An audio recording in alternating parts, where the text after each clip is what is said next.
And I call this meeting of the Elgin Independent School District to order. I'd like to announce that there is a quorum of the board present, that this meeting has been duly called and posted in the time and manner required by law. And we apologize for the late start. At this time, we'll recite the Pledge of Allegiance. Good evening. At this time, I would like Ms. Staples up here to introduce our high school students who are going to lead us in the pledge.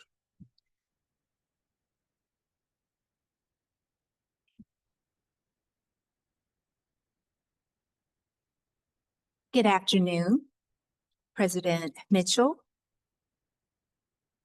Dr. Ritter, members of the board. I have with me this afternoon, I have Tyler Salat, Benjamin Canton, Bella Nevejas, Sophia Guerrera, and Matthew Cato. I'm ready. I pledge allegiance to the flag of the United States of America and to the republic for which it stands, one nation, under God, indivisible, with liberty and justice for all.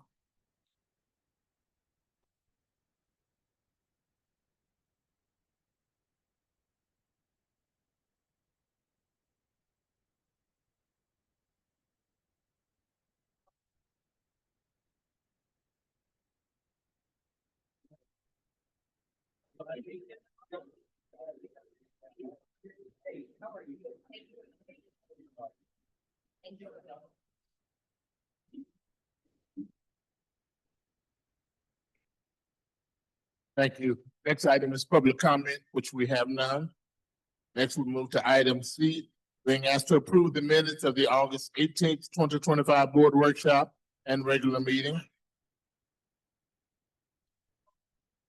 So moved. Motion by Mrs. Waltershine. Second. Second by Mrs. Reese. The question? All in favor of said motion respond by aye. Aye. Any opposers? Motion passes 7-0. Thank you. Next item, recognition.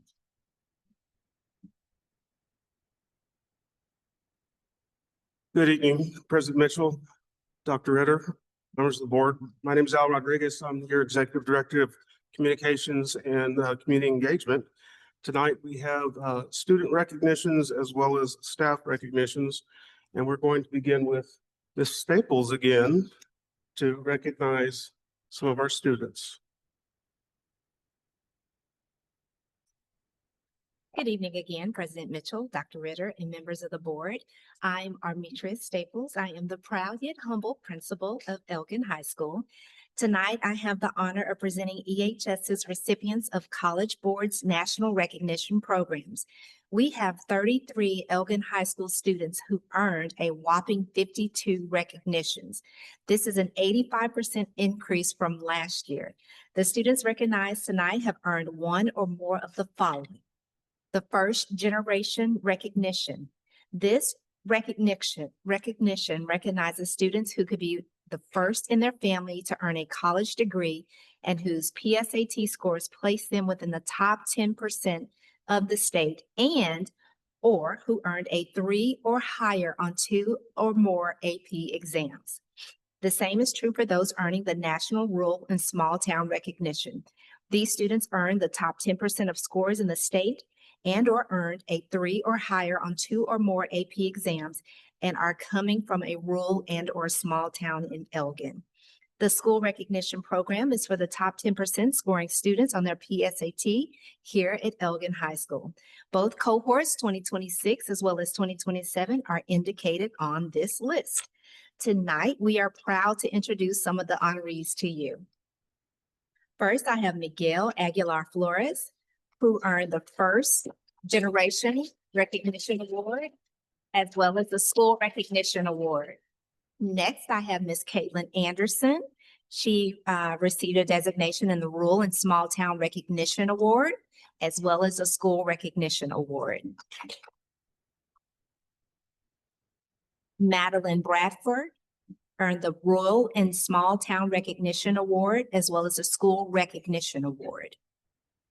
Valerie Bradford also earned the Rural and Small Town Recognition Award as well as the School Recognition Award. Sarah Cadena also earned the School Recognition Award. Crystal Cano Barrientos earned the First Generation Recognition Award, Rural and Small Town Recognition Award, as well as the School Recognition Award. Gabriela de la Cruz earned the School Recognition Award.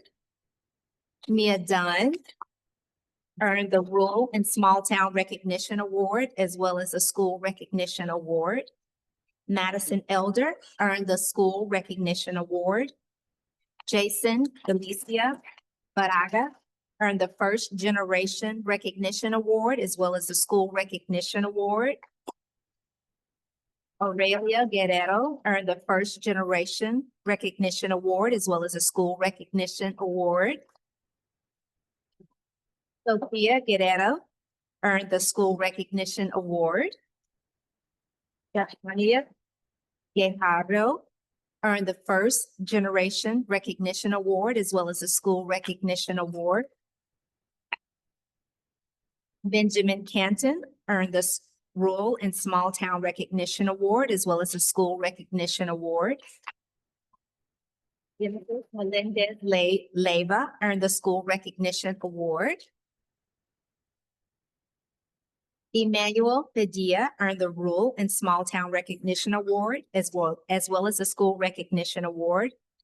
Emilio Padron earned the School Recognition Award. Joshua Parks earned the School Recognition Award.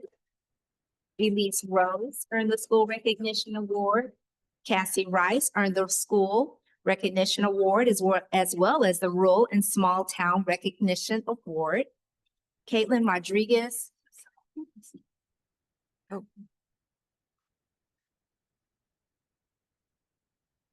did I miss some? Okay. Perla Nieto Camacho earned the First Generation Recognition Award, as well as the Rural and Small Town Recognition Award and the School Recognition Award.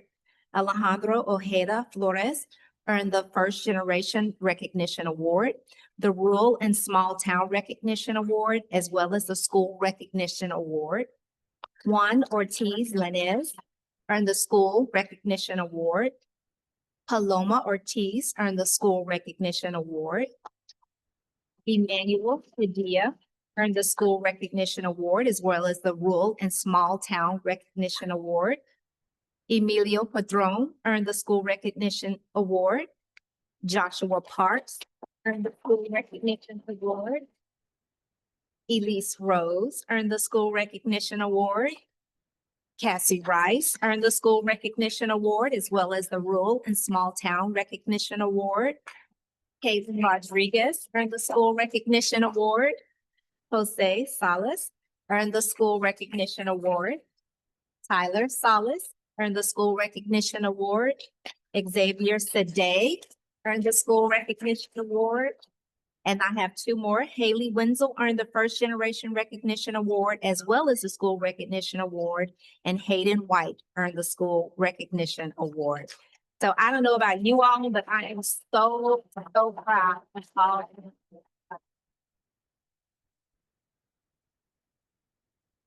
Thank you. Congratulations. Congratulations. Congratulations. Congratulations. Congratulations. Congratulations. Congratulations. Don't know. Congratulations. Congratulations. Congratulations. Congratulations. Congratulations. Congratulations.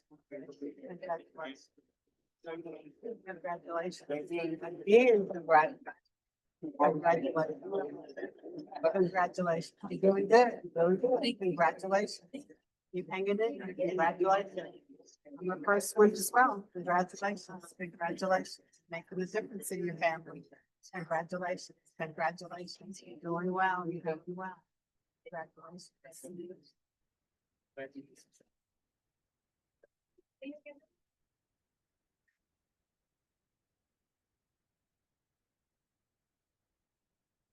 I'm going to take a moment to just emphasize, I don't know if you guys remember, I remember that recognition. When we got the list this year of this recognition, the increase, and that you heard her say 85% increase from last year. We had students up here, but nothing like the number that we had this year. And this was all from how they scored on their PSAT and SAT. It's just phenomenal. And I also want to say thank you to Allison Keller for her work with advanced academics and just all of our folks in that curriculum department, administrators, teachers. It takes everyone pulling together to make this happen for kids. And guys, congratulations to all of these students. This is such a huge honor. Parents, congratulations to you too.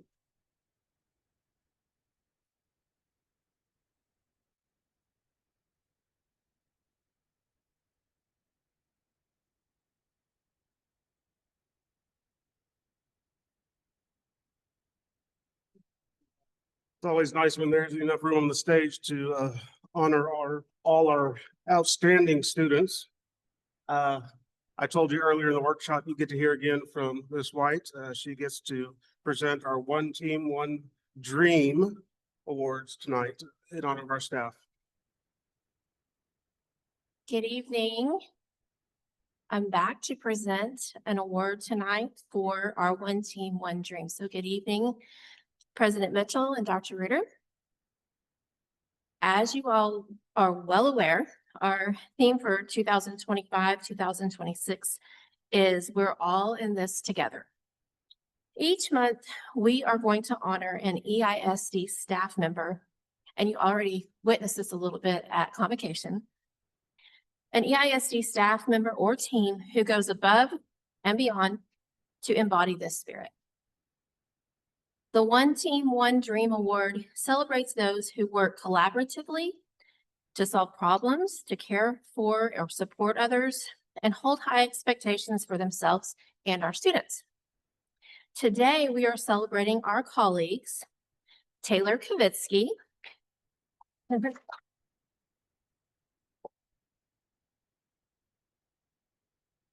from Teaching and Learning, and the fabulous EMS counseling team.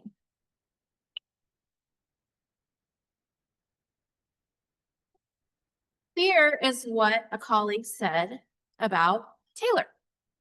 Taylor will always help out anytime she's asked. She is a tremendous help to purchasing and helping others figure out purchase orders or quotes or just general questions. Just general everyday help. That's her thing. And I can attest to that being a new person. She's fabulous. So congratulations, Taylor.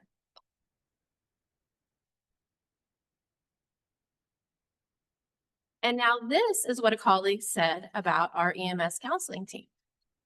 Following the devastating tragedy of the loss of one of our precious EMS students to a car accident over the Labor Day weekend, Mrs. Cox, Mrs. Mendez, and Mrs. Ramirez were instrumental in supporting multiple students and staff members upon their return from the holiday weekend. They worked tirelessly through lunches and throughout the day to ensure that our students and our staff were able to receive support. And they helped all of them navigate through grief and loss.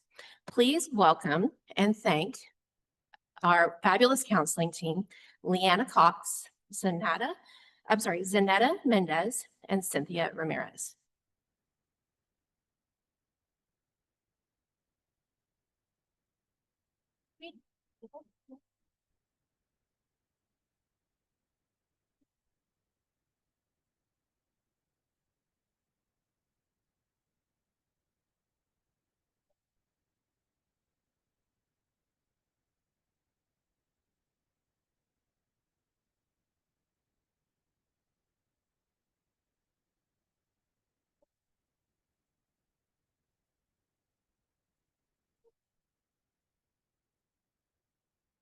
That concludes our recognitions for the evening.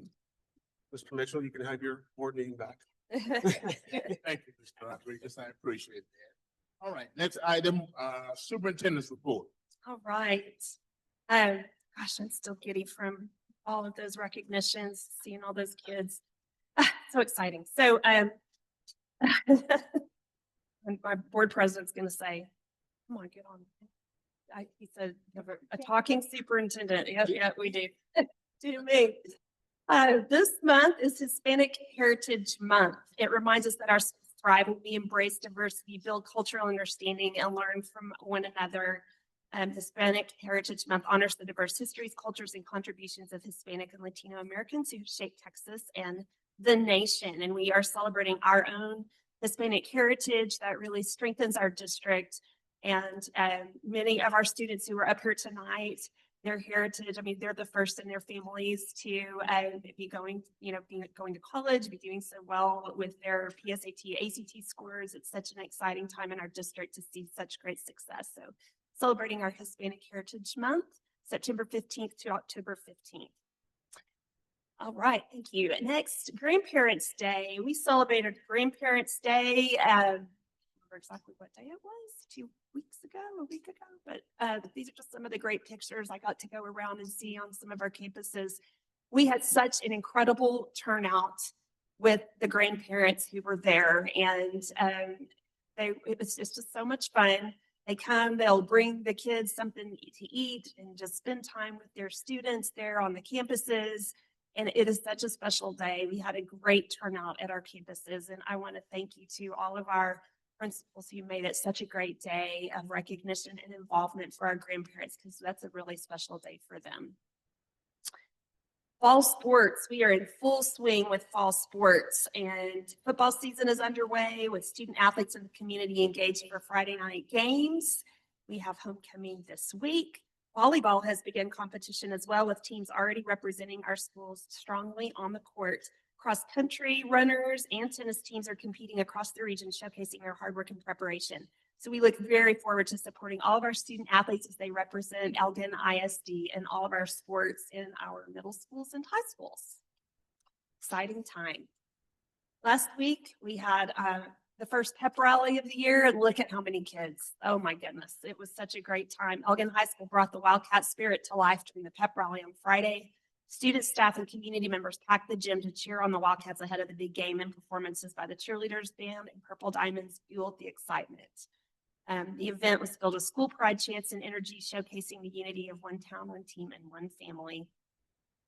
So thank you to everybody who attended and planned such a great time. Those pep rallies are really fun. So if you get a chance, I highly recommend getting over there to see one. Okay, Hall of Honor.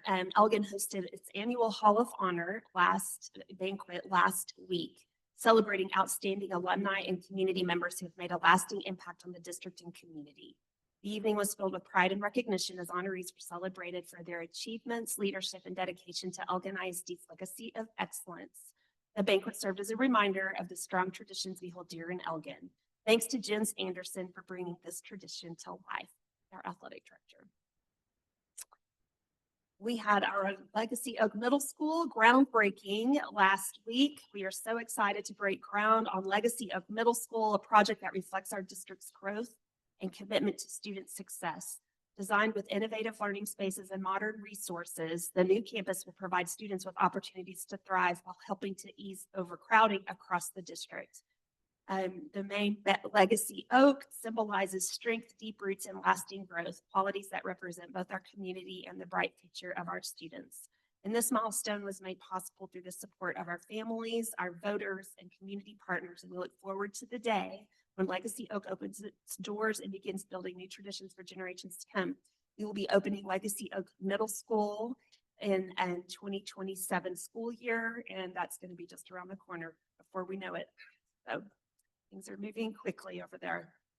We also had groundbreaking for our transportation center. This is a very waiting a while for this one to happen. This was a great celebration.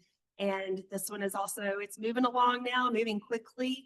And we are so excited to break ground on this transportation center, which reflects the district's growth and commitment to student safety. This modern facility will improve efficiency, enhance reliability, and provide upgraded workspaces for our dedicated transportation staff. Made possible again through the support of our community, our bond voters, and this center represents an investment, not just in buses and buildings, but the daily journeys of our Elgin students. With this new center, we are building the foundation for continued growth and success across the district. And coming up this week, we have our homecoming community pep rally at the high school stadium. That will be the September 17th, starting at 6:00 p.m. And we are encouraging everyone to attend, bring family. This is open to the community and it's a really fun time to get out and support our kids. The homecoming football game will be against McCollum High School on the 19th, this Friday at 7:30 p.m. at our stadium. It's just a reminder of the Hog Eye celebration coming up in October 23rd through 25th. That's down the road. We always have a bunch of kiddos involved in that and staff as well. The Elgin High School dance for homecoming. Okay, on September 20th from 7 to 10 p.m. I don't think all of y'all are invited to that. I don't know. I'm like, I don't know. Maybe. I heard we have some dancers on the board. They might want to go. We might call y'all out to go be there. And then Elgin Education Foundation Top Golf fundraiser, September 24th from 1 to 5 p.m. And that is at Top Golf. And we're excited about that with supporting our foundation. Again, Hispanic Heritage Month celebration, September 16th with this celebration, 6:00 to 8:00 at the Elgin High School cafeteria for anyone who is interested in attending that event. Lots of great things coming and we're just in the swing of it. Things are moving forward. Thank you. You don't think we're gonna crash the party on the 20th? I may go pick you up and take y'all to the dance.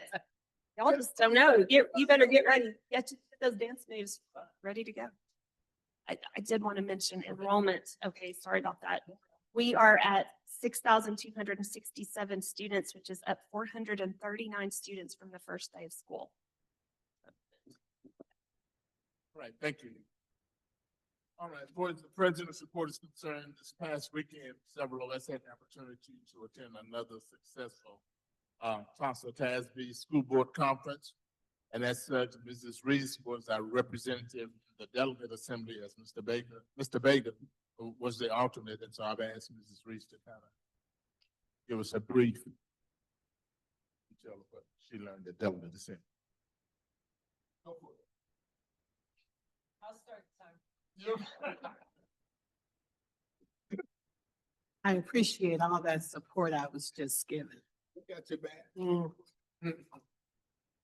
It was definitely a very interesting time. So I would say that TASB did a great job with moving everything along and making sure that all 196 school ISDs were represented in their regions. And so it was definitely a lot of fun. For TASB, this was their 2025th TASB Delegate Assembly. And the business at hand was to install the president, which our new president for TASB for 2025 would be Mr. Tony Hopkins of Friendswood ISD. And he's going to assume that office as president. And he assumed it at the end of the TASB conference that we just completed. The other business that was also done was there were 6 recommended proposed changes to TASB bylaws. There was 1 advocacy agenda cornerstone principle recommendation for changes, and then another advocacy agenda priority. So those proposals all passed. We had the opportunity of using some great electronic voting little doohickeys. And that was very, very interesting. And I thought the other thing that they had us use to vote with was, you guys know those little fans that you unfold, the little hand fans? So there was a vote that was taken where everybody had to raise that hand fan. So I'm proposing that our board get some of those to put out in the audience. I'm just joking. They'll never go for that. But in any case, it was definitely very interesting. I learned a lot, and participating in it was a great opportunity to represent Elgin ISD.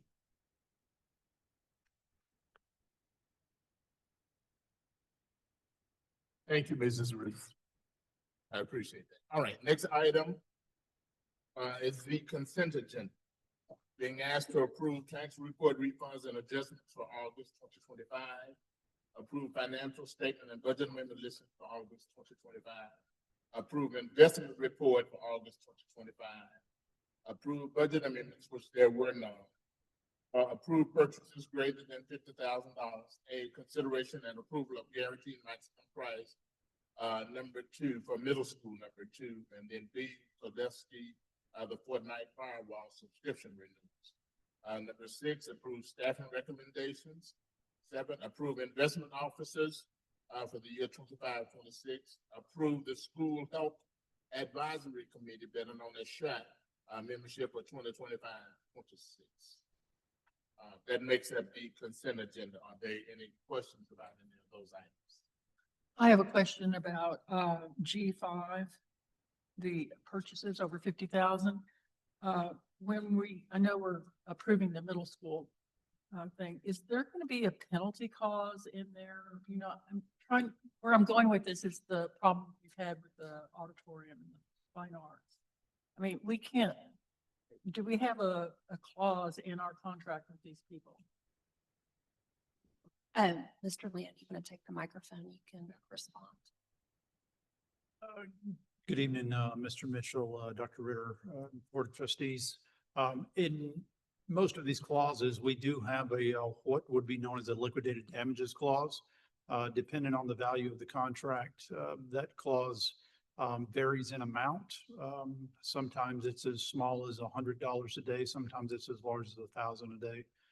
That clause cannot, by statute, cannot be punitive. It can only recover charges or fees or amounts that the district may be out should that project be delayed. But to directly answer your question, yes, there are liquidated damages clauses in this contract should they run past their substantial and completion dates.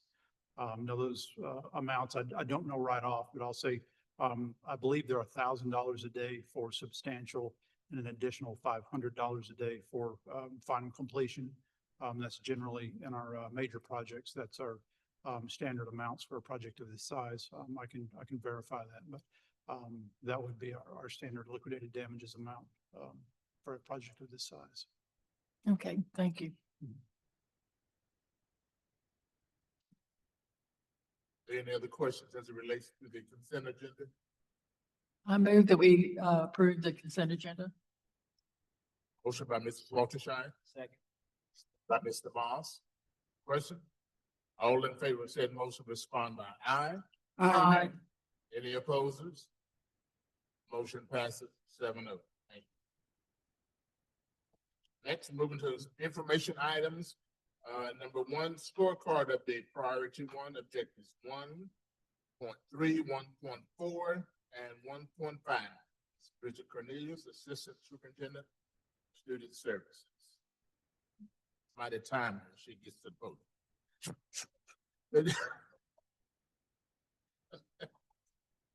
All right.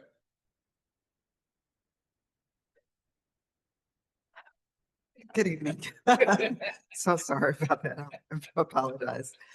All right, so we are going to present on priorities 1.3, which is student readiness, priority 1.4, which is engage well-rounded students, and 1.5, student safety and well-being. Presenting tonight on those priorities will be myself, Bridget Cornelius, Assistant Superintendent of Student Services. We'll also hear a presentation from Maggie Howard, who is our Director of CCMR and CTE. And then our Athletic Director, Jens Anderson, will be sharing some updates as well. So to start, Maggie Howard is going to begin our session with an update on priority 1.3. While Maggie is unable to join us in person today, as she is in Washington, D.C., accepting a grant on behalf of the district, she wanted to personally share this important information. Maggie is especially proud of the progress made in advancing student readiness, and in her absence, she has prepared a video presentation to deliver the priority 1.3 update. So please join me in viewing her portion of the presentation.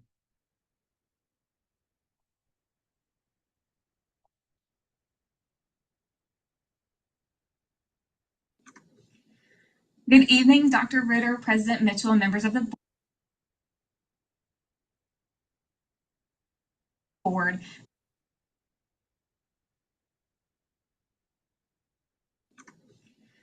Good evening, Dr. Ritter, President Mitchell, and members of the board. My name is Maggie Howard, and I'm the Director of CCMR, CTE, and PTEC. I apologize for my absence tonight, but I am thankful for the modern technology that allows me to share exciting updates from afar. Tonight, I'm sharing with you an update on Scorecard Priority 1.3, Student Readiness Strategic Action 1, which is to enhance, ensure, and increase student CCMR programs and opportunities. I'm happy to share that we are making significant progress towards our long-term goal, which is that 85% of our graduates will meet CCMR indicators by 2027. CCMR stands for College, Career, and Military Readiness, and these indicators measure a graduate's preparedness for entrance to college, workforce, or the military. This is part of the student achievement domain in school accountability. This chart highlights our CCMR graduates over a 5-year period compared to state CCMR data. For the 24-25 accountability year, 83.9% of our students met CCMR indicators, putting us just below our goal of 85%. I do want to note that CCMR is a lagging indicator, so 24-25 numbers are reflective of the 23-24 academic year. College readiness indicators are measured by meeting criteria in college-based assessments like the TSI, earning college level credit, earning credit for college prep courses, or earning an associate's degree. We provide opportunities for students to meet these indicators by offering programs like early college, high school, and PTEC, where students may become eligible to obtain associate's degrees. We also offer courses like dual credit, on-ramps, advanced placement, articulated courses, and career academies that allow students to earn college credit through Austin Community College while simultaneously earning high school credits. These opportunities are offered at no cost to students. College prep opportunities like TSI, SAT, and ACT are offered regularly on-site and at no cost to students. Texas College Bridge is also a college prep course available to our juniors and seniors to meet this readiness indicator. In addition to the academic opportunities, the College and Career Center at Elgin High School provides weekly recruiter visits during lunches, hosts ongoing advisement sessions, shares information on scholarships and upcoming fairs or events to seniors, and showcases student decisions on a bulletin board titled Leaving the Wildcat Den, something to check out next time you visit EHS. Career readiness indicators are measured by obtaining approved industry-based certifications in aligned career and technical education programs of study, earning level 1 or 2 certificates through partnering institutes of higher education, or graduating workforce ready and receiving special education services while in high school. The military readiness indicator is measured by enlisting in the U.S. Armed Forces. We are not short on career-based opportunities for our students, and we are continuously searching for ways to expand so that every student is reached. We currently offer 17 CTE programs of study. In spring 2025, over 180 students were awarded 1 or more state-recognized industry-based credentials across 10 different programs. This year, we aim to award credentials from all eligible programs. Work-based learning opportunities are expanding as industry partnerships grow. We continue to seek out new partnerships and strengthen relationships with businesses and industries within Elgin and surrounding communities so that students have the opportunity to secure internships through practicum courses in their senior year of study in each CTE program. We have expanded opportunities for competition and leadership by adding new career and technical student organizations. We have 6 organizations working through state affiliation at this moment, all with membership ranging from 30 to 70 students. Stay tuned for competitions and other events taking place with these student-led organizations. The College and Career Center at EHS has included career and military recruiters in their weekly visits. The What's Next Wednesday showcases during lunches include recruiters from trade schools, military branches, and employers, in addition to those 2- and 4-year colleges. Though the year has just gotten started, conversations are ongoing about program showcases, career fairs, and CCMR weeks to reach our youngest learners and ensure all students in EISD are exposed to choice and opportunity for their futures. Thank you.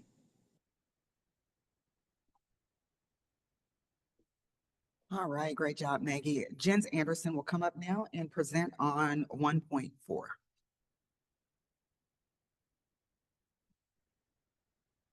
I didn't know that video was an option, so you just get me. Good evening, President Mitchell, Dr. Ritter, and school board. I appreciate you having me. My name is Jens Anderson. I'm the athletic director for Elgin ISD. And we will be jumping right into it. 1.4.1, promote involvement in extracurricular programs. That graphic is actually a graphic that we put on social media It may look a little bit out of place, but we have to start athletics with having a physical. And so we provide free physicals each spring. We actually provided 484 free physicals on May the 14th for 7th through 12th grade students. We coordinated with the Elgin PT, Elgin Family Health Care, or Elgin Family Health Center, and Ally Medical in Bastrop. And so we do that each year. So that's a huge start for us in getting our kids. That also includes those kids that could be in band. They may be in cheer or dance, anybody that needs ROTC, anybody that needs a physical. We also have our middle school and our youth nights at our varsity games, and our high school teams go as a group to watch our middle school teams.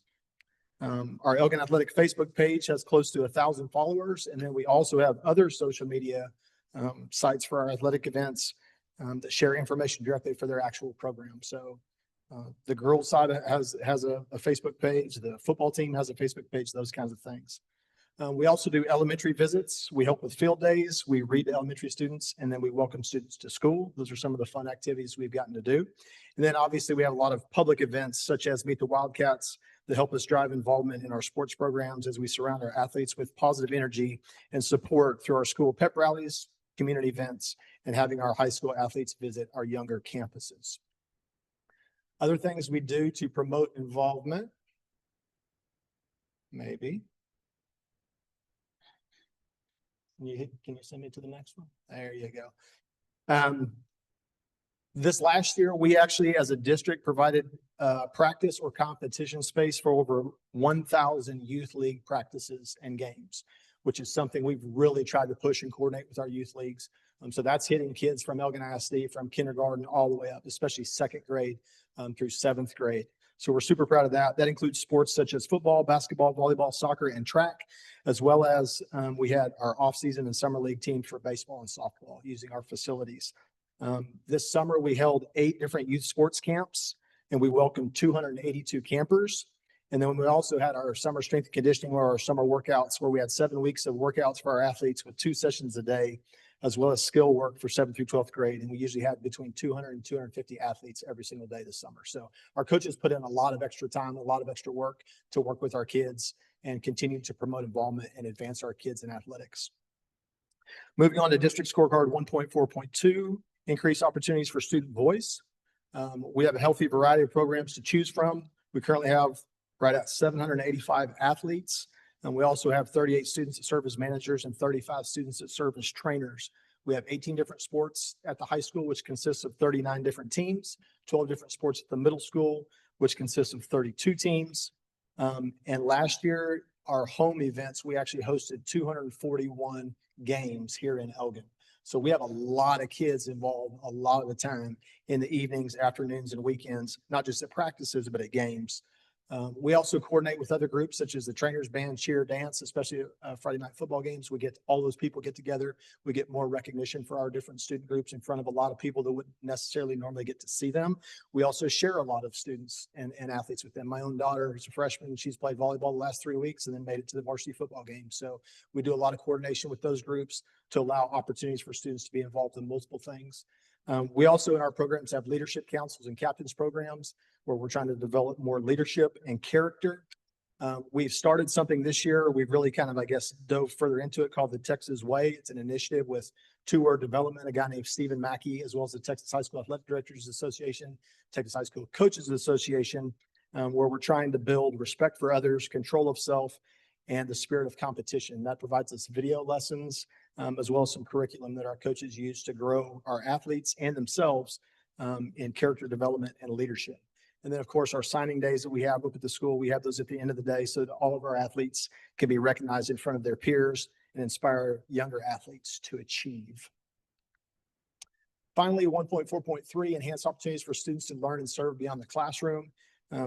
Each of our athletic programs is supposed to complete at least one community outreach program every single year. Those include a lot of different things. We go to the elementary schools a lot.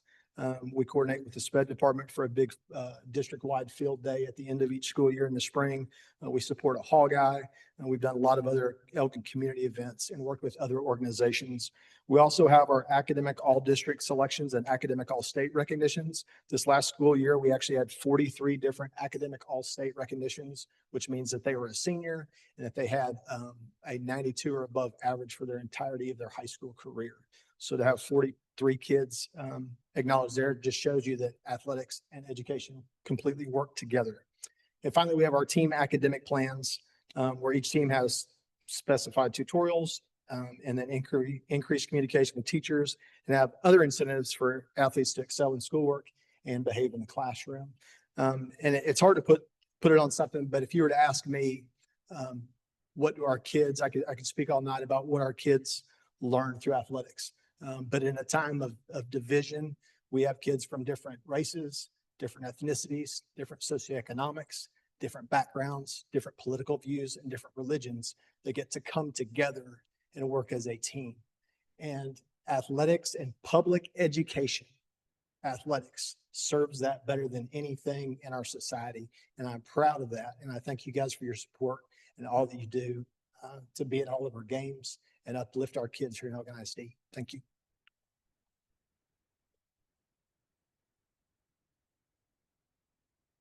All right. Next up, a part of 1.4 is engaging well-rounded students, and that includes increasing average daily attendance rates for students across the district. We added this, I think, a year ago, and so we're really doing a better job now of tracking attendance and making sure that we make that our priority here in our district, because we understand the importance of students being here every day, not just for financial purposes, but most importantly, we want them here so that they are engaged and that they're learning, and we miss them when they aren't here. So I'm talking a little bit with you about attendance and some things that we're doing with attendance. Overall, last year, we did see an increase. And I attribute that to the work of the campuses and what the principals were doing on their campuses. We're looking forward to continuing to monitor attendance so that we can ensure that we continue to make those increases so that we reach our goals, which we know fundamentally will make our students better and provide a better learning environment and engagement for them. So 1.4.4 again is about increasing average daily attendance for all students across the district. So last year, if you recall, we talked about those attendance incentive plans that we required all campuses to create. And we're just building on those this year and enhancing those even more. So included in those campus attendance incentive plans, the principals are required to have much smaller incentives. So those 1 to 3 weeks incentives. So like examples, homeroom competitions, drawings, things like that. And also those 9 weeks attendance incentives. So those are more significant and staggered out. Some campuses are doing an attend dance, or the kids get to go to a pep rally, or they're awarded with certificates. And then we also want to make sure that our campuses are focusing on those dip days, those days that are usually before or after an extended holiday, those days that we know that some kids just don't make it to school because they're still wherever they were. And so our hope is that by creating these exciting days, and they're encouraging their parents, hey, I want to come to school because it's going to be fun. And so we saw a lot of that last year. I have to shout out the middle school, who did a great job with planning like those student staff games on those dip days so that kids do come to school and are able to enjoy and engage. You'll see here just an example of some things that's an HRE example there where this was from the second week of school, where all the kids that were there for that week were invited to attend a popsicle party. So no excused or unexcused absences for the week. See you at school. Just really great, really nice incentive, really great way to get the elementary kids to tell their parents, hey, I need to make sure I go to school so that I can be involved in that popsicle party. And then there's an example there, looks like a popsicle party at EES.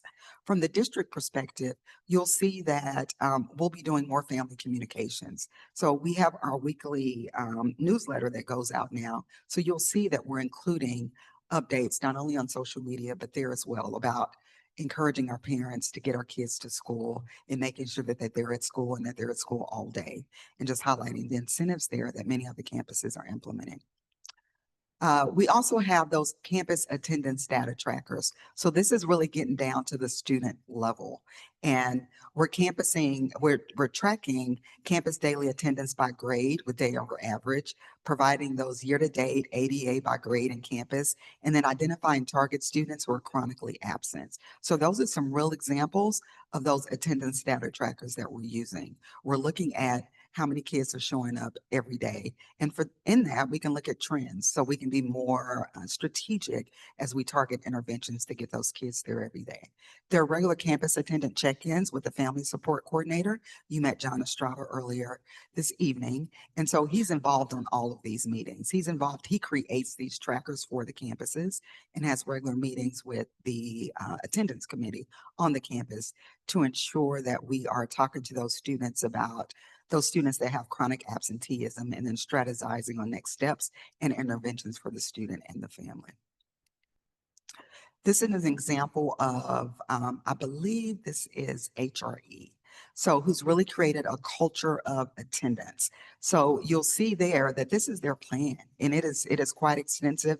And not only is it great on paper, but it's something that they're implementing regularly. So you'll see that they have plans set up for not just 9 weeks, not just further on, but during registration, what they're doing to focus on getting the kids there in attendance. Before school starts, what are they doing? And then daily, what that looks like. Because we understand that it takes all of us to ensure that our kiddos are getting to school every day. So the campuses are really, really doing a great job and taking the lead on that while we provide support. This is another example of a classroom incentive where every day they get a letter, and then when they spell out Wildcat, then the whole class earns a prize and an announcement. So just really great incentives that are non-threatening but encouraging to really get those students to talk to their parents, especially those elementary babies, talk to their parents about getting them to school and how important that is.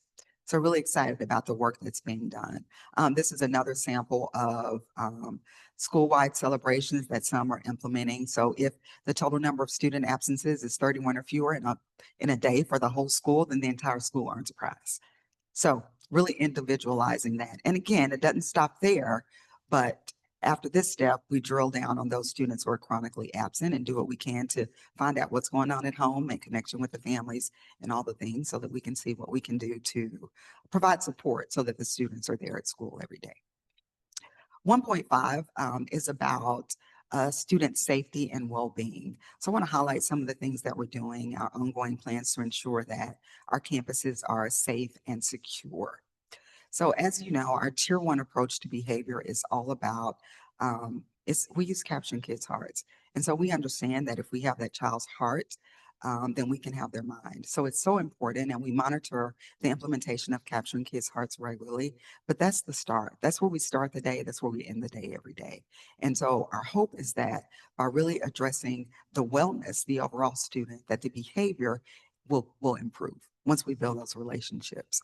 So something that I'm excited to talk about too is our counseling and student support services. I'm so excited about the work that we've done, and we've built such a comprehensive counseling and student support services program for our students in order to be successful and to be, most importantly, supported. Because again, this relates to everything: their attendance, what they're learning, how they're doing, and some of our students need an extra level of wraparound support in order to be successful and to thrive. So the goal of our counseling and student support services department is to ensure equitable, accessible, and comprehensive counseling services to support student academic success, mental health, and overall well-being. And we know if we get there, then they just need to come in the door and we can teach them, and they will learn and they will grow. So we have comprehensive coverage across all of our campuses. We have specialized support roles on every campus and across the district. And most importantly, there's accessibility. We have Spanish-speaking staff across campuses. We have licensed counselors. We have campus school counselors. We have LPCs. We have LCSWs, credentials to ensure that professional standards are met as we support our students holistically.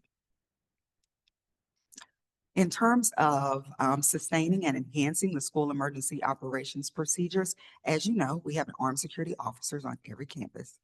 We also utilize Raptor visitor management and emergency management to make sure that our campuses are secure and that people coming in our campuses are safe enough to come in. We use drill management. So all drills for the school year have already been logged. We know when they are, we know when they're taking place. And most importantly, after every drill, we go through an after actions report. So that's, again, it's a drill, it's a practice. So it's not just done in isolation. We say, okay, bye, we'll do the next one on the next day. These after action reports allow the teams to reflect on the effectiveness of the drill and what tweaks we need to make in order to move forward. In the event that something serious does happen, we want to make sure that we as prepared as we possibly can be. Lastly, we have our emergency operations plan that's reviewed and approved annually. We utilize the standard response protocol, which is recommended by the Texas School Safety Center. We have our safety and security committee that meets as required. And then we also have our threat assessment protocol. I always highlight this because I think it's great that we do this here in Elgin. We're required by law to have a threat assessment team for the district. But here in Elgin, we have a threat assessment team on every single campus. And so we'll be talking more about that in future meetings, but the threat assessment protocol that we use and the teams that we have in place are trained and they're led through a process to determine, one, whether or not it's a threat, and two, to make sure that if it's not a credible threat, that we're putting all of the resources in place to make sure that it doesn't turn into something. And so we'll talk more about that, but excited about what we've done so far in this priority. Any questions or comments?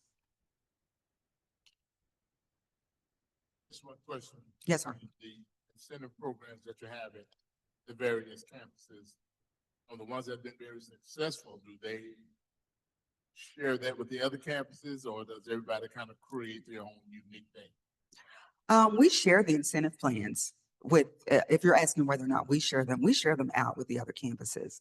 So one thing we did this year that we hadn't done last year, but we did this year is we combed through every attendance incentive plan, much like we do with lesson plans, and we provided feedback to the campuses. And so John Estrada sent those separate emails to campuses. Hey, it looks great. Here's some things that you may need to work on. And then we shared out, here's an example of a great plan, some things you can use and move forward with that possibly you can implement on your campus. So I know they're pretty competitive principals, but they talk to each other. Yeah. But they are pretty competitive, but they talk to each other and share because they know it's great for all kids. You're welcome. Any other questions? I would like to ask on the incentive days, you have the hat day, sunglass day, pajama days, bring a stuffy day. Have you noticed the attendance being any higher on any of those days or being less on any of those days? On those dip days, is that what you said? Right, are those the dip days that you have hat day, sunglass day? Oh, yes. Oh, Pajama day. yes. So have we noticed that on those days attendance is higher? I don't have that data. Higher or lower? I would assume it was higher, but I don't have that data, but I can get it from those campuses that implemented it on those specific days. Just wondering. It's certainly an incentive to get the kids there. So I'm hoping that it's higher, but we I'm can just pull data. thinking, I don't have pajamas, so maybe I don't code that day. So I'm just wondering. Oh, yeah. No. Yes, ma'am. Give that. Okay. Any other questions or comments? Okay, thank you. Thank you. All right, next item number 2, priority 4 update on construction projects, including the 2021 and 2024 bonds. Yes, good evening, Mr. Mitchell, Dr. Ritter, Board of Trustees. Excited to bring a presentation again to give you an overall project update. As Dr. Ritter mentioned, just with this image here, we are excited to get started with middle school number 2, or Legacy Middle School. So as we continue each month, you guys will continue to see some updates there. Jumping in with the high school campus, we are coming down to the tail end of the project with the auditorium. We've got about 30 days till move in. Some of you that participated in our facility tour, there in that image there, got to see the facility, the auditorium. At that time, they did still have some seating corrections going on. Those have now been finalized. Those look much better. Final trainings are taking place in that upper left-hand picture. There was some sound and light training ongoing. We do still have a couple of trainings left. We do still have some stage lighting and spotlights that have to be placed. Those are to be owner placed or by the district. You know, they don't know exactly what kind of shows we're going to put on. So there's a great number. I don't know the exact number, somewhere in the neighborhood of 100 spotlights for us to place. But I can tell you our fine arts department, they were just ecstatic when they saw the number of spotlights that they had to work with. But regardless, we'll get to place those all along the sides and up in the catwalk, and they'll be able to utilize those for each of the shows and then finalize their training. Across the campus, seal coating and striping along the parking lot that happened just before school started. So some of those included also finalizations to the band marching pad. Some of those stripes were getting deteriorated and faded with all the construction work over the past couple of years. So that got a refresh as well. And then across the campus with this overall closeout, we're just finishing punch list. And this includes work throughout the classroom additions and certainly in the auditorium as well. Moving over to the transportation facility along FM 1100, you can see there utilities at the building pad are underway. This is where the actual pre-engineered metal building for the offices will be. The storm drain infrastructure is there. There's a lot of that ongoing with the amount of flat work and concrete that we're placing. There's a significant amount of storm drain offsite water infrastructure going in, as large detention ponds can also be seen there in that bottom right-hand photo. Overall, making really fast progress here with the amount of concrete. We've had great cooperation from all partners here. We do still have some changes that will be taking place on FM 1100. We're working with TxDOT and actually coordinating with all the adjacent developers. Ultimately, just as a sneak peek, we'll have a expansion to FM 1100 almost from County Line Road all the way west. There will be a center turn lane that will be added over the next within the next year, but likely sooner. And it'll affect where our driveway comes out. It'll affect that area there as well as the adjacent development. So that'll be part of this project that we'll incorporate. And we'll continue working with TxDOT on that, as well as adjacent developers for connection to wastewater service, just to make sure our facility is ready. But right now we're still tracking for completion date of next spring around May. And then we'll be ready to go. I know our bus drivers, our transportation department, everybody's eager to get this facility online. Priority maintenance projects. We had a lot of construction going related to 2021 bond over the summer. Some of those projects have been completed. Some of them we still got work scheduled incoming winter break and Thanksgiving break. Nighting and high school flooring especially, we were able to get a little bit of that done, and we'll continue to get in there. Actually, in talking with the campus, we think we'll be able to sneak in there in October. The professional development days, we'll get back into Nighting Elementary and do a little bit of that flooring. But overall, by the time this fall semester is out, we'll have flooring replacement completed at Nighting Elementary and the high school.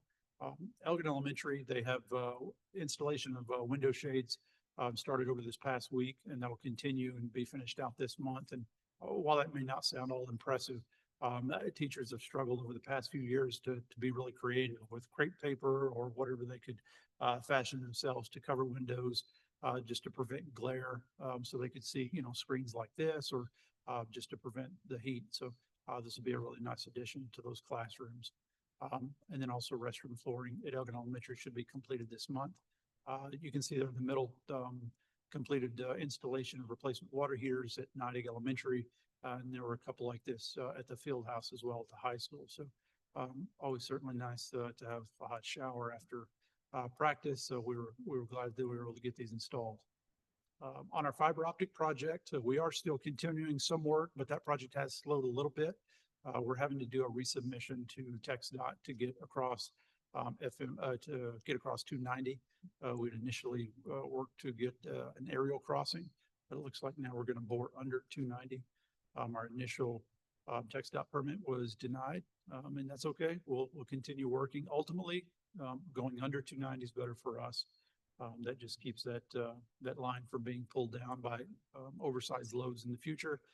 But it does require a resubmission to TxDOT, so we'll work through that process with our contractor and continue on. HVAC improvements. There's been a lot of discussion about this. I want to spend a little time here Elgin Elementary, we have talked about this project in the past. I want to clear some things up here. Elgin Elementary, while we did have a large project this summer at Elgin Elementary, it only addressed one portion of the campus. You can see from the graphic here, that yellow graphic, that's the 400 wing at Elgin Elementary. That's the wing closest to the gym. Work is completed in that area. That work was done over the summer.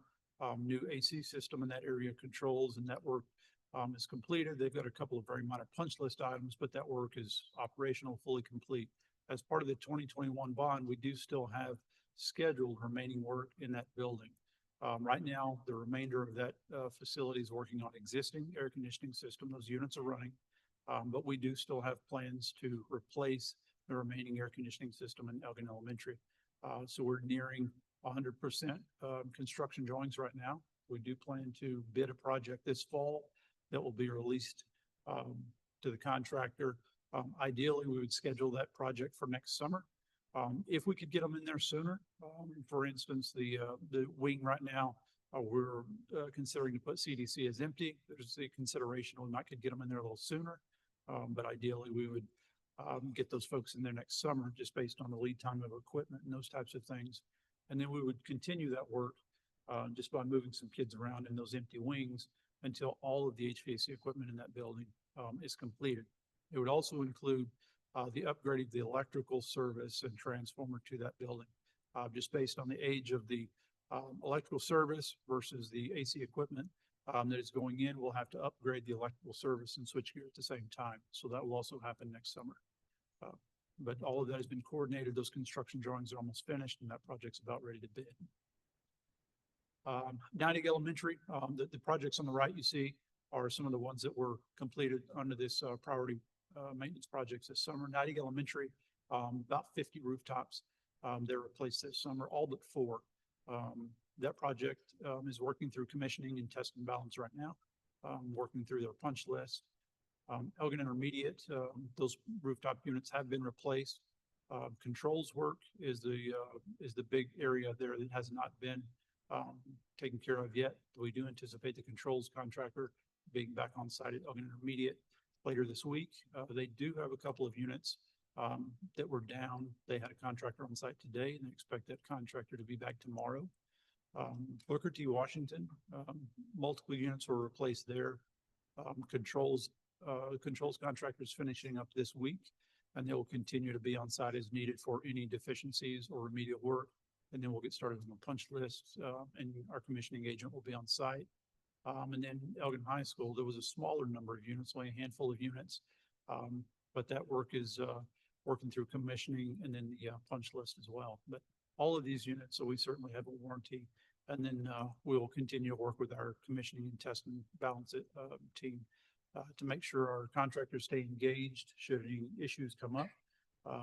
We'll keep in touch with our principals to make sure folks are as comfortable as they can be and get any contractors out as quickly as we can should issues arise. Legacy Oak Middle School, we were glad, as Dr. Ritter said, to get this project started. We were excited about the groundbreaking. We had a terrific turnout with lots of community members and all of the folks involved with this from our construction and design team. You can see in the bottom left-hand with site work in progress, it did stir up some dust. That's a little bit of a different site. You know, on that side of the district, we've got a sandy soil as opposed to the gumbo clay on this west side. So we did hear some community discussion about that. But I will say the next day, our contractor was on site with a water truck. So we began to water down the site and that has helped. It's not going to completely take care of it, but it has certainly helped. And as they got down a little further into some red clay, it also became a less dusty site. So things will change a little bit there, and they'll continue to water that site to help mitigate that dust disturbance. But overall, you can see there with the aerial shot from our drone service, they're making quick work of that site grading and pad forming there. So we'll continue that work there on the site. We will continue the TCEQ permitting process for our wastewater coordination. We've got some mailers that have to go out to adjacent homeowners and things like that, just as a part of the formal permitting process. But overall, we're confident about the June 2027 completion date. Athletic improvements, switching back to the high school, and we're excited to see how much site work has already been done on baseball and softball. The turf is already gone. If you look out there at both of these fields, the site contractors really made quick work of that. So what was once just a green field is already gone. Disconnected the irrigation already, and they've begun to get those fields stripped down. Fencing has been laid down. So, you know, there was a lot of alternates in this project. Tennis courts are certainly a large part of it, but press boxes and those types of things are something that they're able to tackle now. So our team has been able to go in and get all the little amenities of speakers and cameras off the press boxes. And now that we've got all those things out, we'll begin to start demolition on press boxes, and all those things will begin happening in the background. But overall, we're excited about this project. You'll start seeing some of the soil conditioning and soil injection happening over the next couple of weeks. So it'll be a pretty wet site as they start that. We'll continue to be mindful of the Thursday night, Friday night games. And we've talked to our contractor about that fencing placement and cleaning up the site to make sure it's ready for our home events. You know, just to be mindful of cleaning and that type of thing. But overall, we're really excited about this project. They do still anticipate this project being completed on time.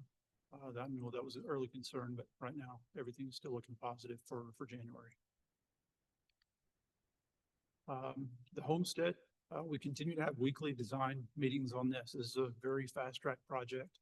A small project compared to some of the others, but we do have design development drawings nearly completed for a culinary arts kitchen designed to accommodate about 24 to 30 students per class.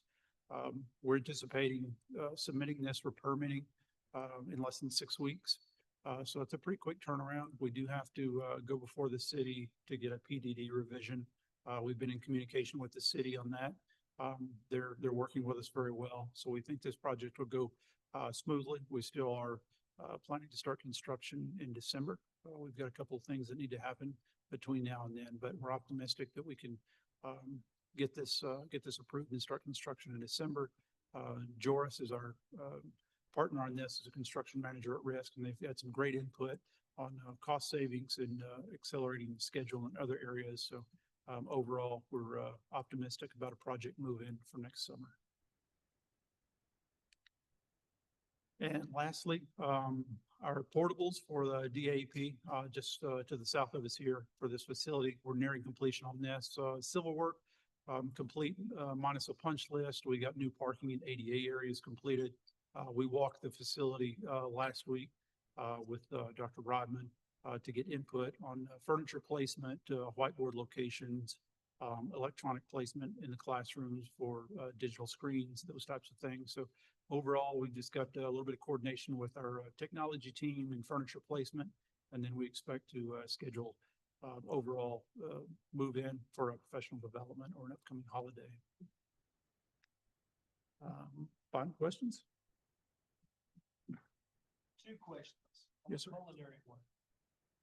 We're gonna still call it the tap room and the. So those are standard renderings off of the drawings from when it was the brewery, but certainly not. I would think we would change that. And then the last picture, is there gonna be a fence around those portals? These, yes, there will be a fence that is part of the remaining work. In fact, I requested the updated drawing for that fence today when I walked that site last week with Dr. Rodman, and I walked it with Bridget last week as well. Ms. Cornelius, we had both some ideas about fencing, so we've asked for an updated site drawing. We always had plans for a fence there, but as the project was completed, there was some additional input on desired fencing locations and boundaries and that sort of thing. So that's changed a little bit. Hey, just a couple of questions. I apologize, this has already been asked. Everything's wonderful, but the auditorium, I was shocked by the height of the stage. Is that you think? Seems so low, but is that what they do now? To be honest, I could not speak directly to the height. I couldn't tell you how that was developed. Um, I can find out, from our architects what Yeah, what drove Be that height. curious to know, right, yeah. Certainly. Yep, I can find out. And then also the underground lines that you have in front of the 299, is that an extra cost to us? It's an extra cost within the project. We always anticipated doing it. In this project, we thought it would be faster to go overhead, and it generally is. As Brian Page and I talked about this, it was always our desire to go under. It just usually takes a little bit longer, and our goal was expediency in this project. We wanted to get fiber signal to Trinity Ranch as quickly as possible, but with the overhead route being denied by TxDOT, under is now the option. We do have the budget for that in contingency, so the funds are there within the project. It's just becomes the alternate now. Thank you. Yes, sir. You talking about the height from like the ground to the top of the stage? Yeah. I think it's 30 inches. You have to have either have to have a rail or a net. I think it's 30 inches. Okay. Thank you. Any other questions from anyone? Projects. 8:23 p.m. Is there a motion to adjourn? Yes, sir. Motion by Mr. Miles. There's a second. Yes, second. sir. Second by Mrs. Wilson. All in favor, said motion, respond by aye. Aye. Any opposers? Motion passes 7-0. 8:23 p.m. We are adjourned. Thank you, people.